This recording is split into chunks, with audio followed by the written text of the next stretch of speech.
The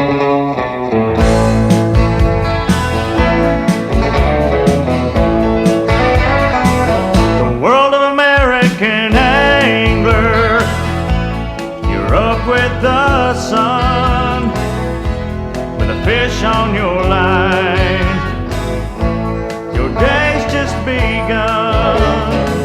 The world of American angler, on lakes and on streams, now you're living the good life, catch the one of your dreams.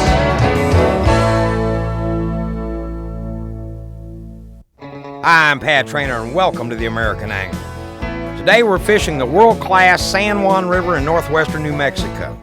And since I've decided to take the day off, have some fun, and just go fishing, your host for today's show will be Dave Cohen of Arizona Outdoors. And your guide will be a gentleman that grew up on this river, Mr. Paul Faust. And our special guest is Leon Chandler, the president of Cortland Lines. If you like catching quality trout from a great river, stay with us. You're going to like this one. Stay tuned, and I hope you enjoy today's show. They'll be right back. I'm going fishing.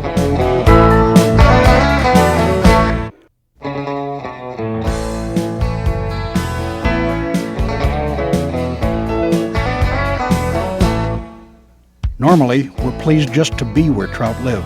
Today, we will have the added excitement of fishing and catching trout in one of the premier tailwaters in the United States, the San Juan River. Located in northwestern New Mexico, where the Anasazi Indians, also referred to as the Ancient Ones, used to dwell, the San Juan is home to some truly trophy-sized rainbows, cutthroat, and brown trout. The water temperature, even during the summer, rarely exceeds 45 degrees, ideal for trout and their abundant food sources. This part of the San Juan flows from the base of Navajo Dam, built in 1962. This remarkable structure remains one of the largest earthen dams in the United States. The river can be fished either by wading or floating the several miles of quality water. Today, we will be wading an area called the Upper Flats.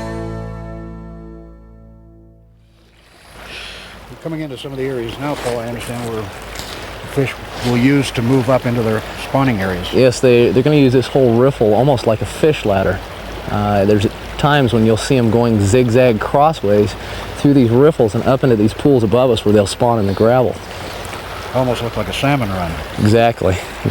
There's times when you can look down from one of these upper pools and see at any given time 8 to 10 fish moving up through the riffle. So will they hold like salmon, or will they just continue to move up? Well, they'll hold for a moment until they get their breath again, so to speak, and then they'll move up to the next step. Hold for a little while and move right on up. So you're pretty much chasing them. Yes, exactly.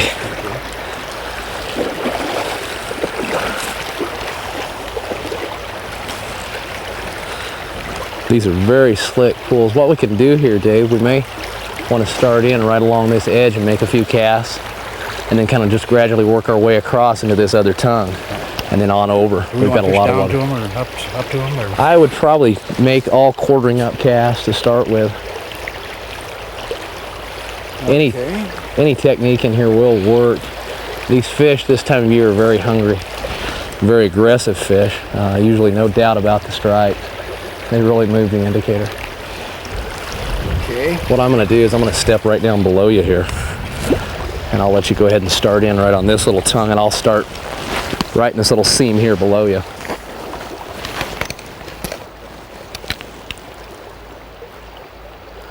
We're just going to gradually work through these little calm areas and walk on across and keep fishing these little places like this all up through here.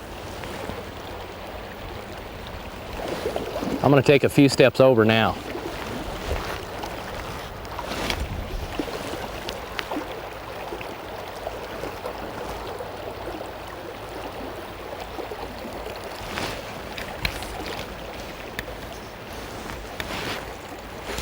Hitting the bottom here a little bit too. These fish are in very shallow water right now. They come up into these gravelly areas and they dig out a little bed, or sometimes they're called reds. There's a big rainbow that just fed right there in front of us. Just saw him roll. I'm going to try to put a cast right over the top of him here. You can spot these fish a lot of times and put a cast right over the top of them and take them, but they won't move very far to eat your flies. These are tiny little flies, and there's so many of them in the water that they don't have to move far to eat them.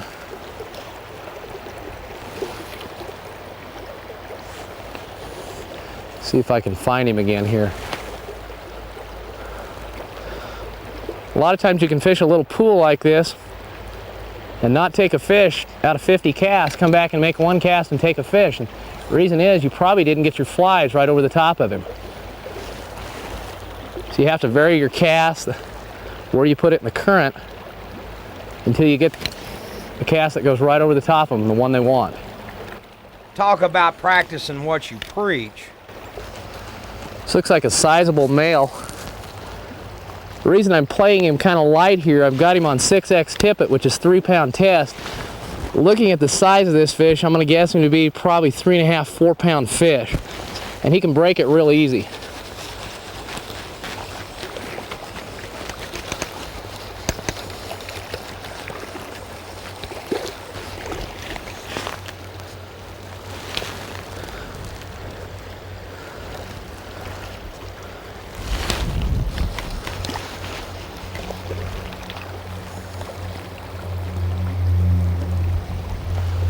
You get that rod real low and to the side like that, you can break their equilibrium and ease them in anywhere you want to go with them.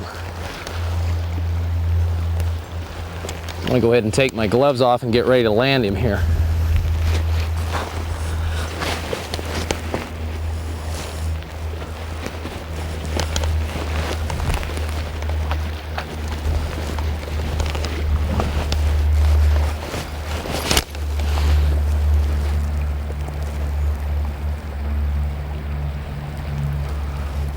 A lot of these fish will play kind of possum with you until you get them in close where they get visual range of you, and then they're out of here like rockets.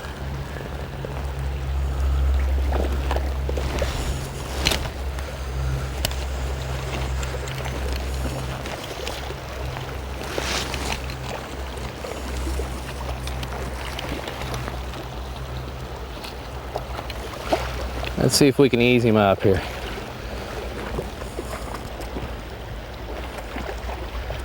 He definitely doesn't want to come into the shallow water. It's a big male.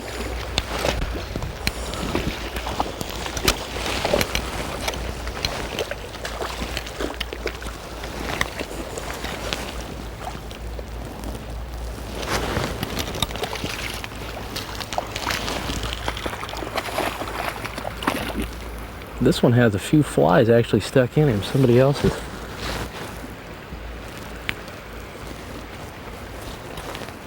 In with him. He took the little midge larva pattern.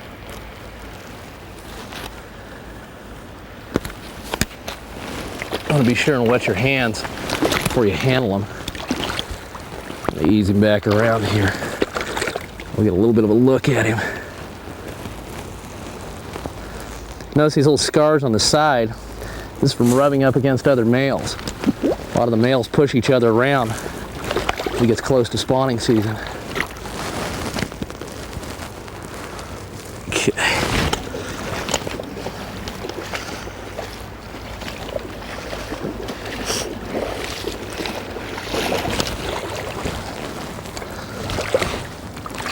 He's actually still very strong. We didn't play him very long. I'm just going to support him here for a minute.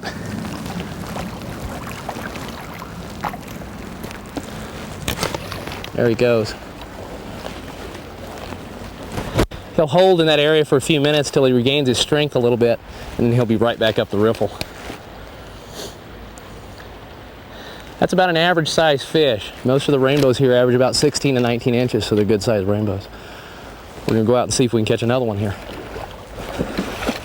It looks like Dave's got a good one on. As the weather got colder, I think the fishing got hotter.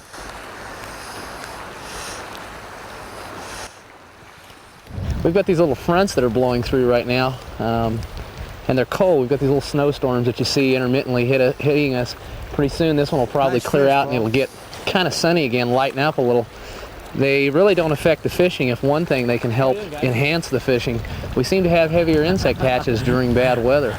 The exact reason for that is anybody's question. I've asked a number of biologists why, and there's various theories. Barometric pressure, how weather affects the way fish feed. One thing that the weather is doing for us right now is it's disguising us somewhat, so we're able to get very close to the fish, and they're not quite as wary as they normally would be on a sunny day. So it's definitely helping us out. I think we're all a little bit cold right now, but we'll trade to take the cold for the fishing that we're getting. We're having some excellent fishing.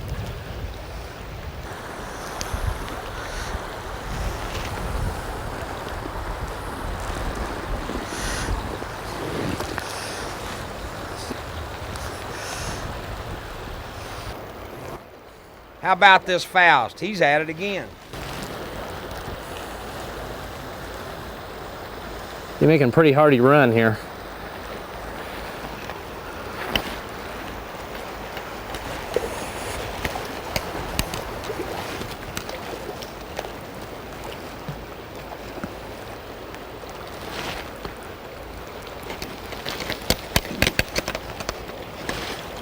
If you look at him when he's rolling around out there, you can see how red they are. When the males start to spawn, they turn real bright colors like that. I think they're probably as beautiful this time of year as any time.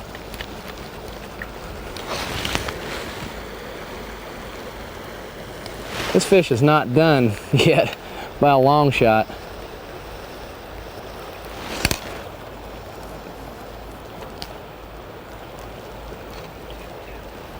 Oh, we're going down the riffles here.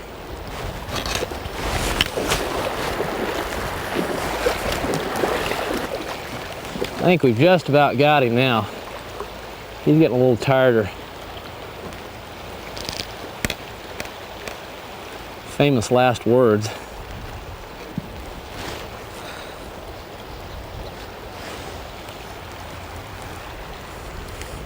It's amazing how much pressure you can put on these fish with these light tippets. Most people wouldn't believe that you could catch a rainbow this size on a line this light. I'm gonna walk down here to him and see what he does. Yeah, he's still pretty lively.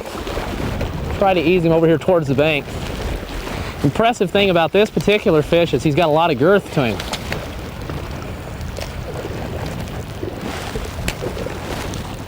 Here we go.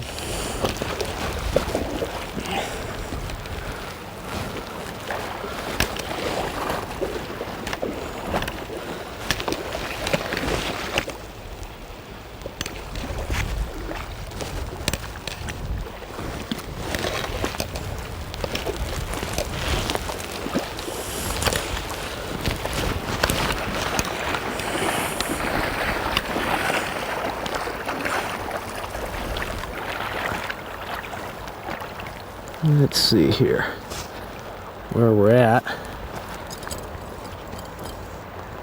He's been around the block a little bit. Okay.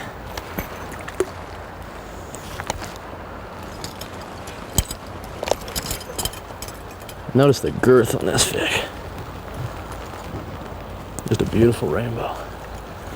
I'm gonna lay this rod down right here and ease him back out in the current.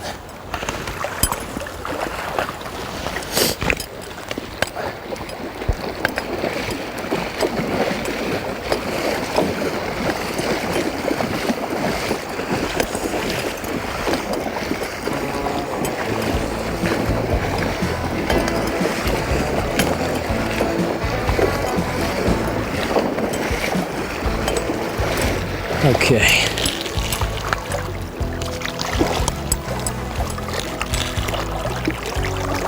You face them upstream and then rock them very gently. It forces water back through their gills. Actually, in essence, you're resuscitating them. Let's see what he does there. There he goes. Oh yeah, he's still real strong. All right. Let's see if we can get another one here. My hands are a little bit cold. That water temperature is about 43, 44 degrees. So if I look like I'm in pain a little bit, I am just a little. The American Angler returns in a moment.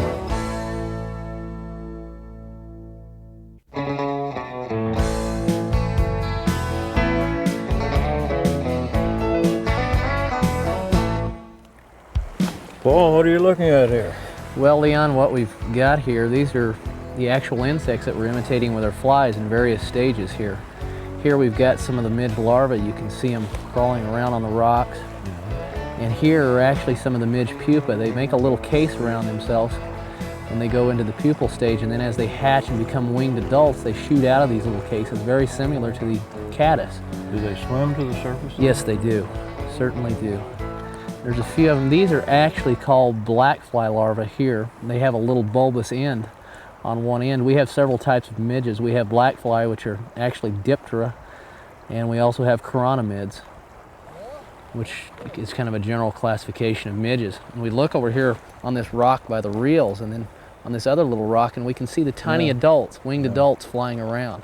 So these have gone through this whole stage, and now they're ready to start it all over again. Exactly. And what you'll see these winged adults going into little groups or balls. These are mating clusters. Sometimes there'll be as many as 100 midges in a cluster.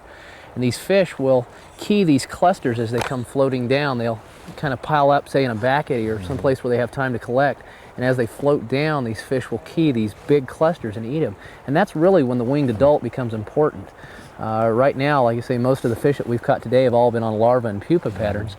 But these little winged adults can also be very important. In very calm, smooth water where the fish have time to look at them, they will rise up and take these little tiny flies. We're talking about, again, a fly that's from anywhere from a size 20 down to a 28 or a 30. So they're very tiny flies.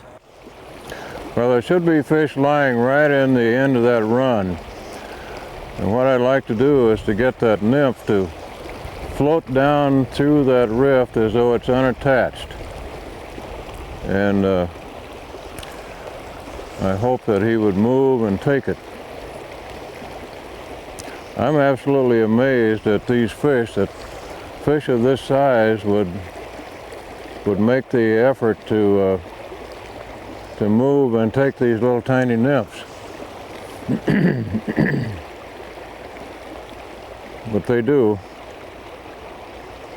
See, ideally, I want that nymph to come downstream on a dead drift, as though it's unattached to anything. And I just keep laying it in there right in front of his nose, and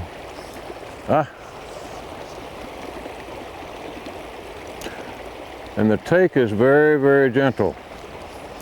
So that's the reason we have the strike indicator, so that we can see any unnatural movement of that line and leader.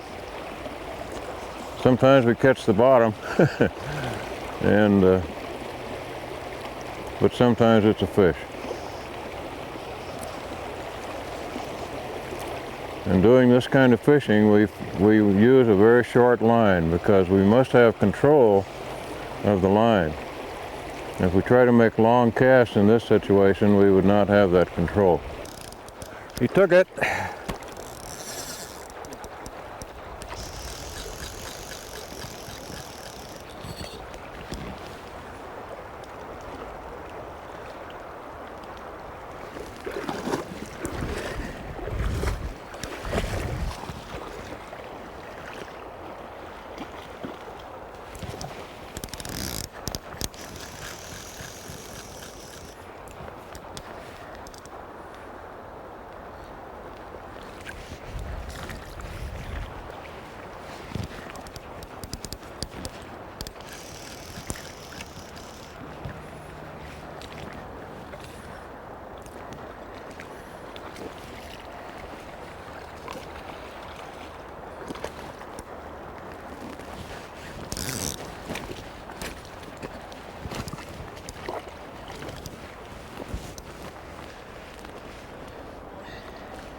Can't see.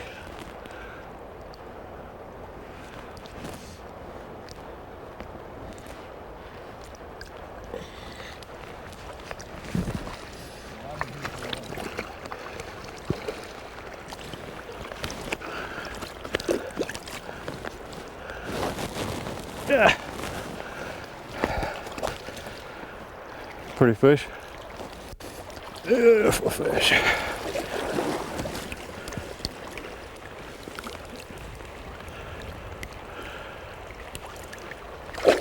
There he goes.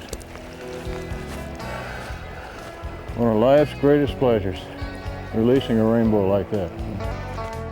The American Angler returns in a moment.